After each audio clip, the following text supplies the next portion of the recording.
All right, chapter 4, authorized relationships, duties, and disclosures. So before starting this particular chapter, what I want you guys to understand is what we're going to talk about here is how licensees, in particular brokers, represent buyers and sellers. Their interests is what we're going to talk about, how they represent their interests in a transaction. Okay? Let's start here with agency relationships and general business dealings. Fiduciary relationship being the first. Anytime you see fiduciary, default straight to single agency. It's a single agent relationship. Okay? Opposite at arm's length. Arm's length is what buyers and sellers are said to be dealing at. Arm's length transactions. They're dealing at their own interest. So you would agree that that is opposite of a fiduciary relationship. A fiduciary relationship is a relationship of trust and confidence between the agent, which is the broker, and the principal, which would be buyer or seller. The principal is, again, the client, the person who delegates the authority. The agent would be receiving it. In this case, the agent is the broker. Okay? Hence where the term real estate agent derives from. Now, general agent versus special agent. You want to know general agent in particular? A general agent would be an associate, for example, is the general agent of a broker. They do various things for one common outcome. Okay? So, for example, the general agent of the broker would be his associates. They advertise, buy, appraise, rent, sell, auction, lease, or exchange properties on behalf of that broker. So they do various things for one common outcome. A special agent would be, for example, the broker representing a seller in the sale of his home. One thing they're doing, not various. One specific task. Now, these are the three brokerage relationships in the state of Florida. You have transaction broker, single agent, and non-representation. All right, so let's talk about these a little bit in depth. This is the meat and potatoes of this chapter. Knowing the three of them in particular, they want you to be able to put this into practice out on the field.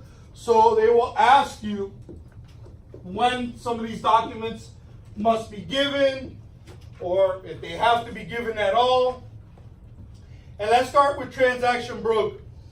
Transaction broker is what is presumed in the state of Florida. So if nothing else is talked about, nothing else is established, it would be a transaction broker relationship.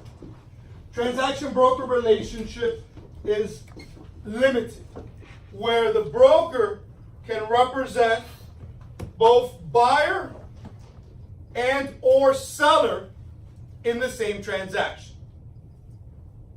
In layman's terms, however, to put transaction broker, you cannot work to the benefit of one party to the detriment of the other party. All right? So single agent relationship is like what we talked about before, fiduciary, right? In this case, if you're working as a fiduciary, a relationship of trust and confidence, you're working to the benefit solely of that one party.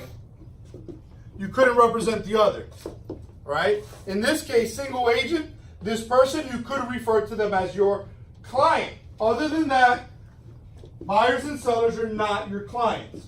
You don't refer to them as your clients when you're in a transaction broker relationship. They're your customers in that case. Okay? And then no brokerage relationship. Brokers have always the option to not represent either party. That doesn't mean they're not going to get paid a commission. I just don't represent your interests. Okay? I can put together a deal, buyer and seller, and say, hey, I just don't represent your interest, and still get paid.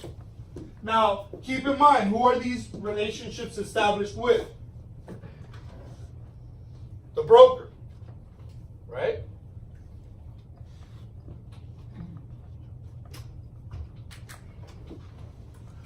Who chooses which is the relationship that's to be used? The broker, not even the client or the customer, or obviously not the associate, the broker. So let's go over an example. I represent a seller as a single agent. A buyer contacts me through the yard sign. I agree to meet him at the property to show them the property. In this case, what's my only option with the representation of that buyer? It would be no brokerage. So prior to showing the property to the buyer, I would hand them a no brokerage relationship notice. This buyer's okay with the fact that I told him I don't represent his interest. I show him the property. They're looking at the property. We exit. He tells me I'm interested. I want to put an offer. What do we do? So I go back to the office with him. We sit down. So, hey, what do you want to offer? We're asking $300.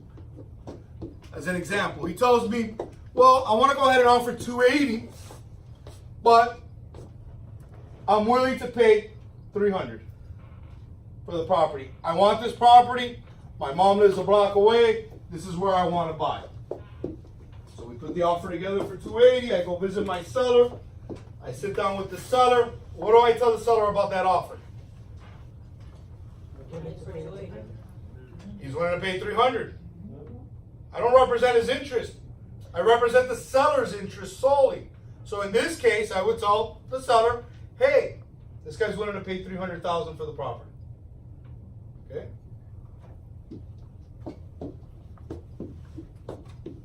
Now, let's reverse the relationship a little bit. Let's say that I was transaction broker for the seller, and the buyer came and wanted to see the property. Well, because it is presumed in Florida that I'm working as a transaction broker, I don't have to give anything to that buyer when they show up to the property. All right, it's just presumed. No paperwork has to be handed at that point. Same scenario. Show him the house. He tells me $280. What do I tell my seller in that case? That the offer's $280. I don't tell the seller he's willing to pay $300 because it's limited.